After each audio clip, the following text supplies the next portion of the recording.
What's going on, Paisanos? V here, coming at you well with another Market Watch today. Ain't gonna lie, my power went out, I had my alarm set, and I overslept. That's literally it. So the video's coming out a little bit later on in the day. No big deal, though. It's really interesting, though, because a lot of YuGiOh players are shifting their money, and I want to talk about that in this video. I want to talk about the fact that YuGiOh players, even though Darkwing Blast is the newest set, they're already focusing on the next set, Magnificent Mavens. Even more importantly, how is the game dealing with the fact that we're about to have an OTS pack come out that's going to have some ultimate rares that are pretty insane and might actually see play, might not. Once again, I'll talk about that in this video. But before I just want to say, why is Comics here? Hold on, look at this. You see that? Comics. In fact, Comics pushed out Card Fight Vanguard to be the new top slot. Now, if anyone doesn't know how TCG Player works, they go by the most popular games, or most selling games. So ideally, you're going to have Magic the Gathering being number 1, YuGiOh being number 2, Pokemon being number 3. I'm a big fan of YuGiOh Pokemon. I actually made a video talking about how Magic the Gathering should realistically be after Pokemon, in my opinion. YuGiOh should be number 1, with Pokemon is number 2, but that's besides the point. It's really interesting to see that they said, you know what, after Flesh and Blood, then we're doing Comics, because Card and Vanguard is not cutting the cheese. And to be honest with you, these comics are kind of cool. I'm not a big comic book guy, but I do like to read from like certain like characters about certain like arcs, I guess. I forgot what they call them, series. I've always been that kind of guy. I have a bunch of comic books. When I was really young, I used to have my grandma's house. And I would go there and I would hang out and I would just read comics. It was really, really fun. And to be honest with you, it's really cool to see that you can be able to buy comics online at TCG Player. Then again, watch out, because TCG Player just got bought out by eBay. This might be an eBay move. If it is, the customer service is going to be of eBay level. Not terrible, but nowhere near as good as TCG Players. Listen, Darkwing Blast prices are starting to go down. A lot of YuGiOh players realize this. They're looking at these prices and saying, what's happening? Real quickly, the Bestial Lubellion used to be roughly around, I believe, 60. I don't think it was ever 70, but now it's 70. And it's not needed in every single deck. So Bestial Lubellion's price, in my opinion, is going to go down. Whereas Kashira Fenrir was 60, it's now 54. In my opinion, this card's going to fluctuate, but I think this might be the money card of the set. This card is needed in the new version of Tearlaments. Blazing Cartesia used to be roughly around 25, now it's hitting 20. This is the Ultra Muckracker, but Sprite's Bryn is really interesting. It's actually at $16. We'll talk about that in a second. So weird. Tim Maruko's also at $15. Just really interesting. Bestial or Bestial Magnamut or Magnahut, I like Magnamut better, is a super rare that is $12. And it's really interesting when you realize the fact that the other one, Juice Worm, is also $2. They're both 3-ofs though. I mean, every time you see Magnamut, you see Juice Worm, and one's, what, 12 bucks? One's $2? Why?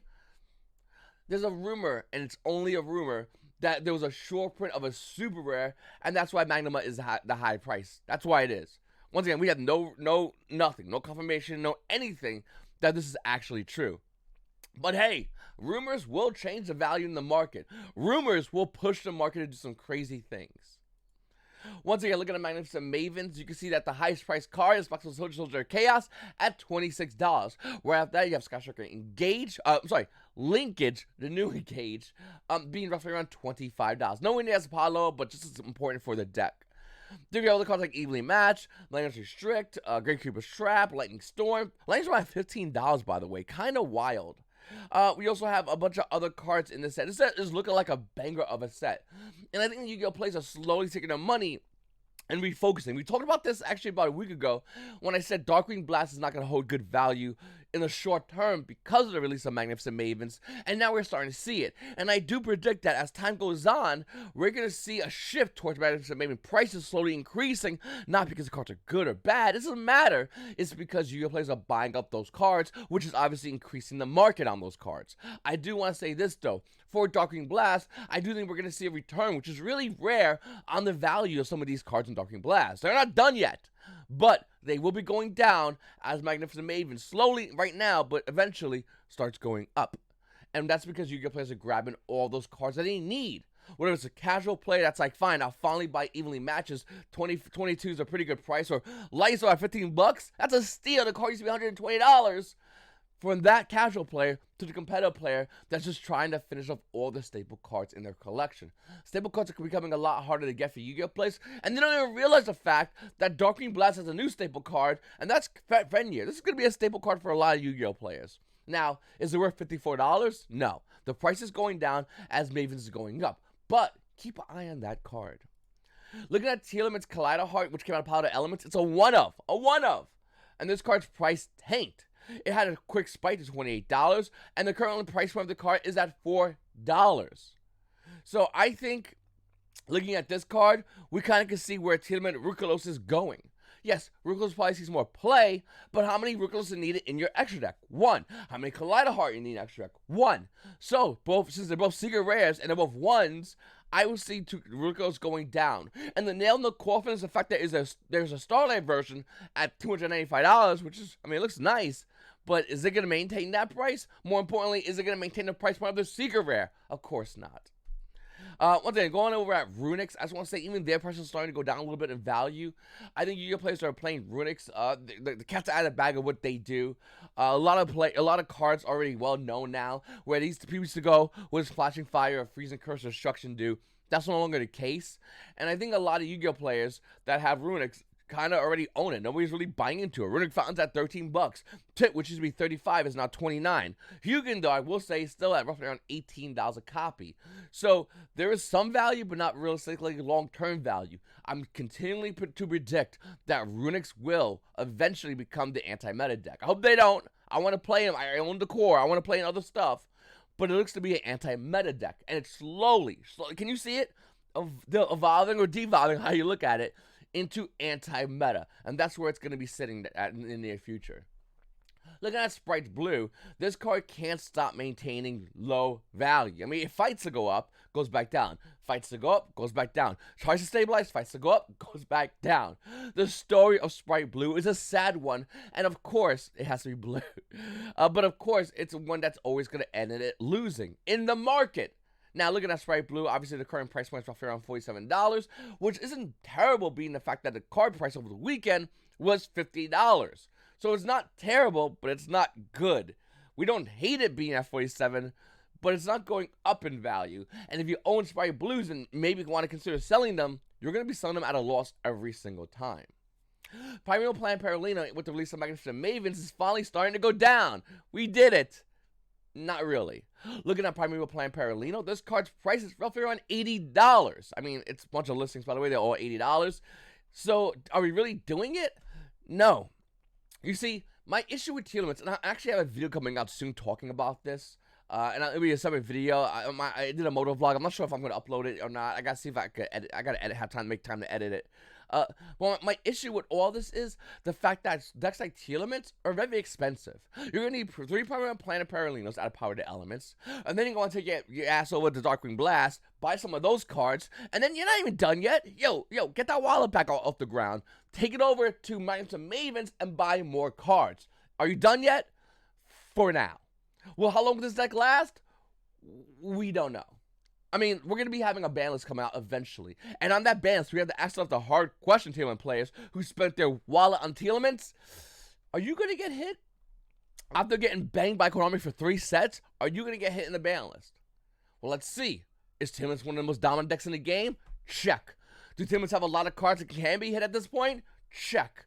Can Tearlaments get hit? Check. Will Konami hit Tearlaments to make way for a new deck to juice you out because they already juiced you for 3 sets? Check, check, check. So yes, you can get hit in the market, and that's going to hurt. It's going to hurt a lot. Will it happen with the ban list? Hopefully not. I just recently bought my Tearlament cards, but you can't ignore the fact that there's a possibility. Looking at Spright Elf out of Power to Elements is so weird to say, because we looked at Spright Sprint, $17 at best. Spright Elf right now is roughly around $20. So what's happening here? Why is Elf worth more than Sprint? The answer is pretty easy. Spright Elf is Ultra coming out of Power to Elements, and yet a lot of Yu-Gi players bought this card, but I think what really happened was a lot of Yu-Gi players bought Spright Elves if they were playing Sprites, and everyone else kind of like threw it to the side. The price obviously went down. I'm not sure if we can show over here. You can see a price go down roughly around $7. And then everyone started seeing Spright Elf being used in a lot of decks, mainly the other dominant deck being Tearlaments, but as well as a lot of other decks in the game. We even saw Drytrons use Spright Elf in order to artifact Scythe lock you. They do that, by the way. Really fun stuff. And then YuGiOh players realize, hey, I need at least one more of this card. So players that wanted Spright Elf, wait, listen, they now needed it. Go to that same player playing Drytrons. Do you need Spright Sprint over Spright Elf? No, of course not. So it's not as needed. Now, don't get me wrong, Spright Elf is a great card, and Sprint's a great card, and you had to choose one or the other, you would probably choose Elf, but Sprint still need a card. The YuGiOh player that recently won the YCS played 2 Sprint. Do you need to? I would argue no, but I mean, hey, listen, it's still a great card. So I think Spright Elf is needed more, that's why it holds more of a higher price point. And Sprint, even though it's a great card, doesn't hold that much of a price point. Looking at the OTS Tournament Pack 20, it's finally hitting on TCG players, soon to be available at your store. And how's it going? Well, let's look at it. First, Ultimate Rare Sky Striker Ace Ray. This card is $200. Now, before you go, V, what's going on here? Chill. The only reason this card's $200 is because that's the pre-sale price of every single card at an OTS Tournament Pack 20. My favorite part about this is official tournament stores must review their Konami OTS agreement before selling this product.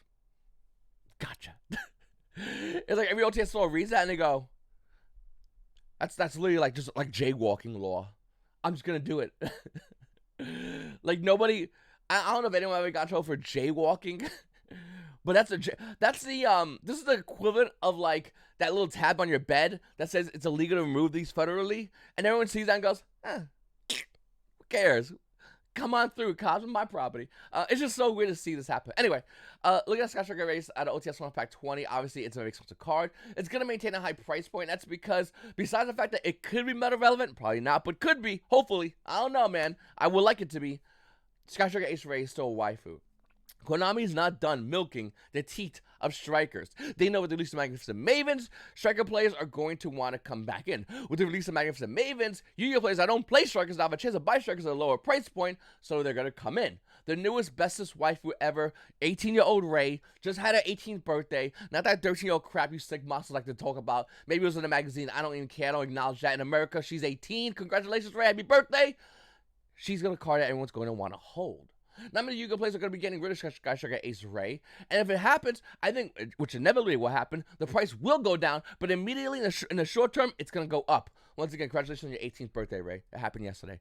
Go on to my website, YGOPaisano.com. I have a bunch of field centers, a bunch of tokens. Check it out. Links will be down below in the description. I have the best field centers out there, as well as tokens. Check them out. I do have some Sky Striker field centers as well. So once again, get them where you still can, because these sell out fast. YGOPaisano.com is the website. Once again, links all down below. All right, going over to Ghost Reaper and Winter Cherries, OTS Tournament Pack 20, OP20. They really emphasize that 20's in here. All right. Ghost Reaper and Cherries right now is roughly around $200. It's not going to see as much play right now, but I do think as time goes on, there's a chance Ghost Reaper and Cherries can see more play. In fact, I do think this is right now, I would argue, is almost a side deck staple for a lot of YuGiOh players. Any hybrid Tearlaments build out there has a good chance against Sprights, because Sprights obviously have targets in that Tearlaments deck. So that kid can go, boom, hit your elf. What are you going to do now, Spright player? Well, let's talk about that game too. And I do think Ghost Reaper Winter Cherries is definitely a great side deck card. Could possibly, potentially, maybe be even main deck. That's a whole different argument we got to talk about, because it might start seeing that way here. Another card that is also in the side deck is Green Dragon of Ra. Now, this card, Spirit Mode Ghost Rare, has tanked in the past couple of months. The current price point is still trying to stabilize. It's fighting for it, and the current price is roughly around $50 to $51. Winged Dragon of Ra Spirit Mode is an option. You also have a Lava Golem. These are two options you have that you might want to consider. Nibiru is gone, okay? Just get it out your head. No deck is really afraid of Nibiru, which is great if you're looking to play Drytrons, by the way. Just throwing it out there. Anyway, every other YuGiOh player playing Nibiru, well, for the most part, kind of like shelved it, because Tearlaments get around it and Sprights laugh at it. So what are you going to do? Your best side deck card that used to stop Tearlaments at least, don't anymore.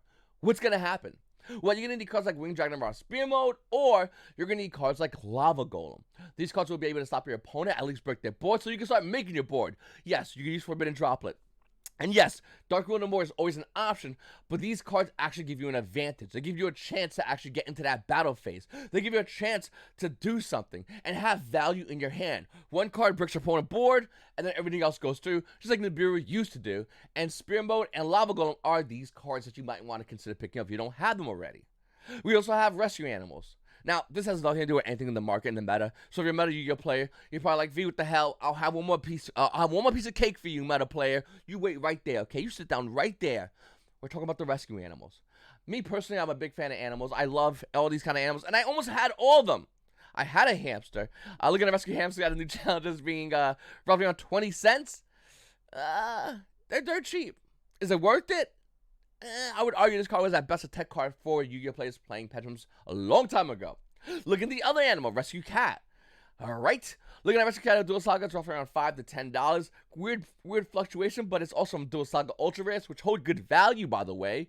I would even argue other versions of Rescue Cat are kind of money. The cheapest commons, roughly around $2. The super rare version of Rescue Cat out of Tarback Booster 3, if you can get it, has been going down in value, which is an opportunity for a lot of Yu-Gi-Oh players. You got one over here for roughly around $63. It used to be way more than that. In fact, you go back the past year, it's even higher than that. So Rescue Cat is super low. Me personally, I own my playset of super rares already. I'm sorting out there right now. This isn't going to be too low for too long. Keep an eye on this card. I think the whole mixture is another card. We'll talk about that in a second. But Rescue Ferret, another adorable animal. This card came out as Konami Duelist, 2018 Megatins, and Legendary Hero decks. That's it. Do you see a problem here for Yu-Gi-Oh players in the future? I'm not saying Rescue Ferret is going to be the be-all, end-all. What I am trying to say is, if you do want to buy this card, if Yu-Gi-Oh player market does decide to go in this card, since there's not many around, it can potentially go up in value. This is the kind of thing you want to keep an eye on. Can this card see play in the future? Is there? And by the way, majority of the time the answer is yes. The card has to be like written atrociously bad in order for you to go, no shot. So it can see play, I would argue. Is this card cheap? I would say 59 cents for a Secret Rare Konami Duelist, pretty cheap. Does this card have a lot of reprints? Well, unless you count two, the answer is probably not. One of them being a 2018 Megatin Pack. So no. Is this card going to be worth it to even pick up? Sure, why not? RO9, who cares? Listen. You also have Rescue Rabbit, and here's where things get kind of weird. I think this is why we saw Rescue Cat's price went down, because people thought it was Rescue Cats and a Rescue Rabbit. From everyone I talked to, they kind of get confused on that, but it was really Rescue Rabbit. People think there could be a CR version of Rescue Cat. That's also another thing. Me, personally, I think Rescue Rabbit Secret Rare Photon Shockwave is going to have better value. I'll talk about that in a second, but let's look at the highest version of Rescue Rabbit CR at a King's Court. By the way, it held a wall, and that wall is starting to crumble. Look over in the past month, it's crumbling. It's blunt, clear as day. The current price of this card is roughly around $39 a copy for a CR version of Rescue Rabbit. Not a bad price point. Maybe pick up a playset if you want to. I personally own, and I think this is a better looking one, the Rescue Rabbit out of Photon Shockwave. This price has also been going down in fairness, and for a first version of this card, it's roughly around $17. So it's cheaper for a harder to get card, because not many in the market, because it came out in Photon Shockwave, which, yeah, this set came out forever ago. Some of you might have been born when this set was released. It also had one of Kitten on it, which is kind of adorable. The Evozols, Doka and Lagia, which was huge. Zenmates, which was the money card of the set. And it had Galaxy Eyes Photon Dragon, which started Yu-Gi-Oh players going on a crazy rants to their friends who were listening about how Galaxy Eyes is the next best deck. Just like Red Eyes is. It's just waiting for its support soon. One day, possibly. Yeah, listen, I think there are a lot of great cards in this set. And, yeah, D-Boys. What about D-Boys? D-Boys were such a bad secret rare. Even back then, we knew it. So much so, I think it was on Pojo, someone made a D-Boys rap just to make fun of how bad this card was. I, as a meme, bought a playset of this card forever ago, and I forgot when, at what point, maybe a couple of months ago, maybe a year, a couple of years ago. Time's really scuffed. But sold my playset of D-Boys for $16 a copy because the market pumped the price of this stupid card up. This card is terribly low. This card's hilarious looking card, and I can't wait till it goes back down to $1, so I gotta buy back my playset of D-Boys to own for the last of my binder. This card is so bad. It's so bad. Okay, I'll read the effect. You're probably going, V, stop teasing us. Okay. It's a full effect monster, level 1 dark. You can special summon any number of D-Boys from your deck in face-up attack position. Then you take 1,000 damage for each special summon by this effect. So not only you flip up in attack mode this 100 attack monster, but when you use the fact to special summon the 2 other D-Boys out of your deck, and I wish they had different artwork, that annoys the crap out of me. When you get the other 2 D-Boys out of your deck, you take 1,000 for each. I mean, I ain't gonna lie, this is ghetto Ed and Eddie, but I love these cards so much because they're so unbelievably bad. This is one of those secret rares I talked about before that you look at and you go, yeah, this will never be good. But how much is it going for? $6? This card's going to be hitting $1 soon. And when it does, I'm buying my playset. I'll make a video in case you want to get your playset of D-boards. Just know you're taking $3 and throwing it away. But are you really? Because you literally own Ghetto Ed, Ed, and Eddie that you can put in your binder and laugh at whenever you feel down. If you ever feel down about anything, look at your binder, go to D-boards, and look at it and go, Konami decided this was a card to make secret rare at a photon shockwave. Moving on. Muckracker, I guess that's the name, or Raker? Muckracker. I was told this is a type of reporter. I don't know why they just gonna say news reporter of the Underworld or April O'Neil of the Underworld. Like, that'd have been so much more cooler. But listen, Muckracker of the Underworld, this card out of Darkwing Blast obviously tanked in value. I mean, tanked in value.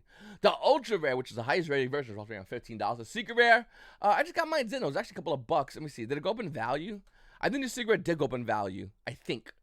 Let's go check it out. Maybe it's stabilizing. Maybe I am wrong. And when as low as like $3, now it's like about $4. Yeah, it's $4 or $5 for shipping. Everyone should own one of these cards. This card's insane. This card is really good. Highly undervalued. Now, I personally like the Secret Rare. The Ultra Rare is not bad, but Secret Rare looks better to me. I might get both eventually, but this is what I personally like, my personal preference. I talked about the other day how you could use Muckracker from the Underworld to special summon out Invader of Darkness. Thereby, if you play against any YuGiOh player who has the gall to decide to play who has the goal to decide to play anything with Runick, you just bring that card out, look at your opponent, and you go, well, now you lose. Yeah, you can say, wait a minute, V, but I could destroy this card, I could do this, I could do this. I'm saying if you went first, this is the card you would bring out. You would bring out Invader of Darkness if you was to mill it, which if you play Tearlaments, you will mill it, so it has a little bit of synergy.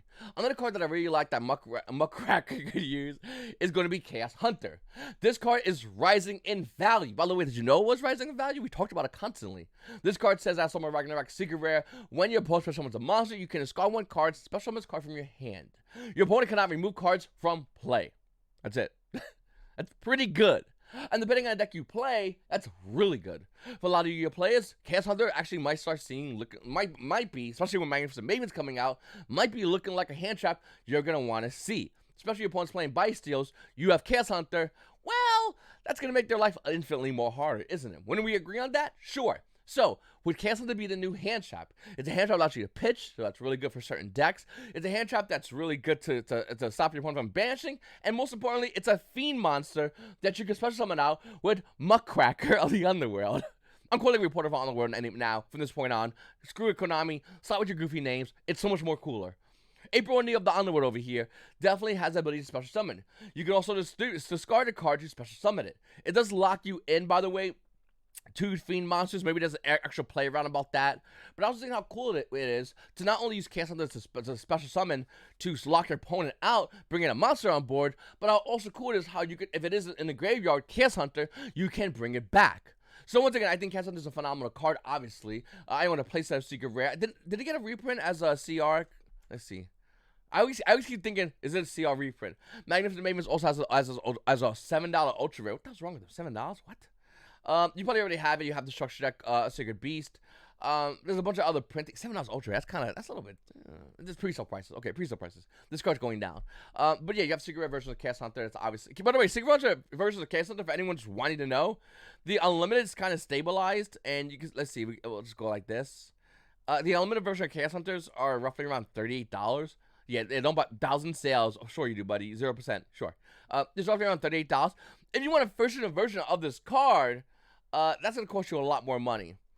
Let me just wait until eBay loads up. There we go. That's going to run you roughly around $46 a copy for a playset of Secret Rare Chaos Hunters each, by the way. So, I mean, once again, it's a really good card. I think it's a card that's going to start seeing play more this meta than ever. And with the release of Magnificent Mavens, this card's almost going to be a staple.